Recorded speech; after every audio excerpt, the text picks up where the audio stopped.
Picture a pipe-smoking Yorkshireman with a penchant for HP sauce. That man was Harold Wilson, British Prime Minister and famous man of the people. And the pipe was a big part of his image, but in private, Wilson was said to prefer a cigar and a glass of cognac to the pipe and pint of beer that we saw him with in public. The public image wasn't false, it was simply incomplete, and this is where St Mary's comes in. Wilson loved this island, he kept a holiday home here, and he was eventually buried here. And St Mary's has acquired a public image of its own. Hugh Town, busy, active, full of arrivals, and it is genuinely the heart of St Mary's. But he can't explain the whole island. So I was going to walk the coast and see how much that familiar image leaves out. I began my walk at Watermill Cove on the quiet eastern side of the island, not for any reason other than that I was staying nearby. Within minutes, the route reached Pelistry. Beyond Pelistry, the familiar image of St Mary's begins to disappear in my mind. There's no harbour, no town, just granite, grass and coastal path. Even the goats are working. They've been brought here to help control the vegetation and create a greater variety of habitats. Otherwise, there's very little here to suggest that this is supposed to be Scilly's busy island. The landscape produces a sudden reminder that St Mary's performs a very different role. The coast path reaches the end of the airport runway and there are warning lights, a stop sign, and the unusual possibility that your walk may be interrupted by an arriving aircraft. It's a wonderfully Scillonian collision of scales. An airport big enough to connect the islands to the mainland, but small enough for the coast path to cross its approach. Then the runway is behind us and the coast becomes quiet again. Eventually the coast reaches Old Town, and in medieval St Mary's this was the main place, as the name suggests. But over time, defence and trade shifted west towards the Hugh and St Mary's Pool. Hugh Town grew up around the new harbour, and the centre of island life moved with it. Above the beach is Old Town Churchyard, and Harold Wilson is buried here.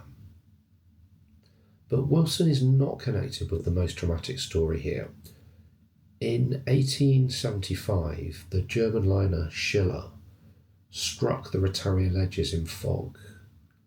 335 people died, and many of the victims are buried here. There's a long-standing Scillonian story that Germany later spared the islands from attack in gratitude for the rescue efforts. It's a nice story, but evidence for it is rather hard to find.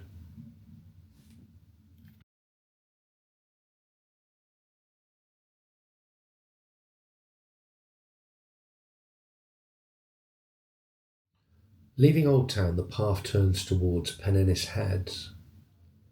At the end stands a relatively modest lighthouse amongst some considerably less modest rocks. And yet Hugh Town is now very close, and that's one of the peculiarities of St Mary's. Its different personalities are separated by remarkably little distance.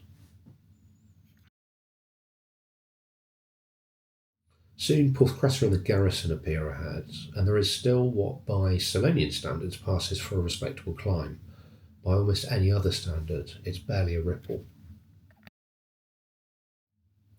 Porthcressa brings us back towards people, houses and Hugh Town. But rather than go straight into town, the route turns towards the garrison. There are several ways in, and this may be the least imposing. To reach the Scilly port, you pass first through a passage beneath some 20th century flats.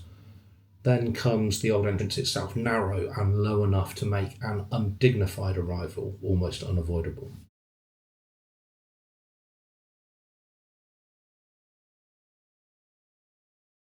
The reason for all this stonework was simple.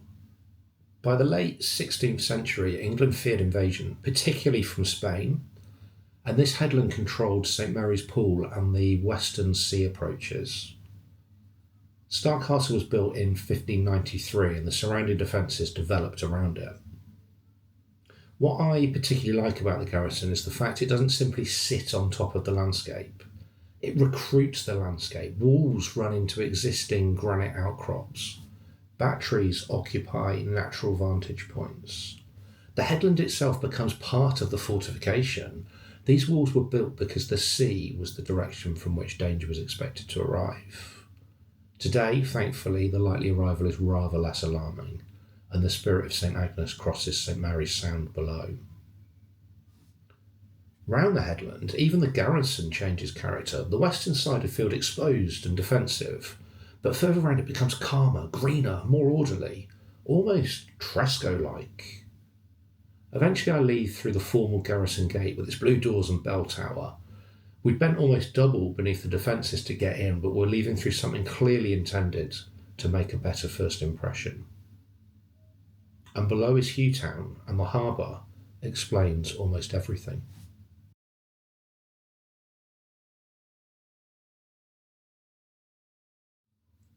The Scillonian comes alongside, passengers gather, luggage and supplies move across the quay, tripper boats come and go for the other islands. And for a few minutes, St Mary's reputation as the busy island feels entirely justified. Hugh Town is where most people arrive and leave, and the quay has grown with the demands placed upon it. It was extended towards Rat Island in the 1830s, then lengthened again in 1889. That second extension, I'm told, was primarily for flowers. Scilly's mild winters meant narcissi could reach mainland markets unusually early, as they still do today, and flower farming became a major island industry. At its peak, tens of tons left for the mainland several times a week. So part of the quay we see today and associate with tourists was actually built for boxes of flowers.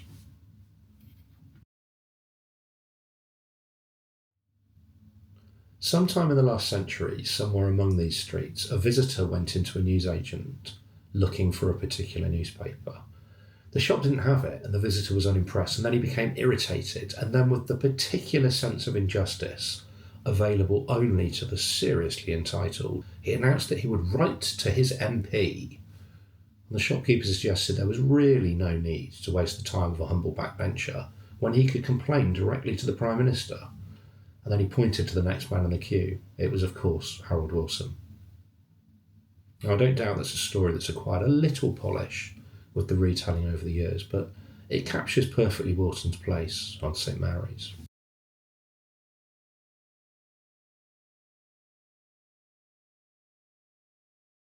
At the quieter end of Town Beach is Holgate's Green, and the community bus waits nearby, advertising a hostile and unreliable service, an admirable piece of local honesty. And even the waiting shelter here has been designed around Scilly's changeable weather. It has seats facing in 4 directions, so you can hide from whatever the weather's doing, or turn around and revel in it. Beyond the lifeboat station, the obvious route follows the roads, and it is quicker, but it's not especially enjoyable to walk. But the coastal path squeezes behind the lifeboat station towards Porthmellon. It's not a secret exactly, but it is unmarked and it's remarkably easy to miss. For anyone not in a hurry, it's definitely a nicer way to go. The path emerges onto Porthmellon Beach. This is home to the gig sheds. Obviously today the gigs are raced, but once they were working craft. And the crews were racing for reasons considerably more important than a trophy. Being first to an incoming vessel meant getting the job of piloting it through the challenging Scillonian waters.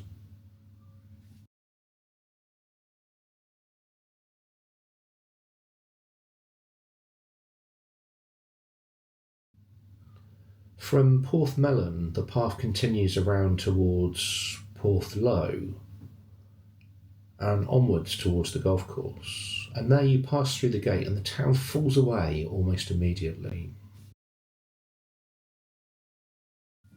The path narrows. Hugh Town remains visible across the water, but already feels strangely distant. Turn the other way, and the view opens towards Samson, with Tresco and Briar beyond. Being able to see somewhere and feeling close to it are not quite the same thing. And ahead is evidence that these apparently empty edges of St Mary's have not always been empty at all. Halangy Down contains the remains of a settlement occupied during the Iron Age and Roman periods, and above it stands Bant's Cairn, which is much older, Bronze Age. So although they belong to different periods, they make a useful point together.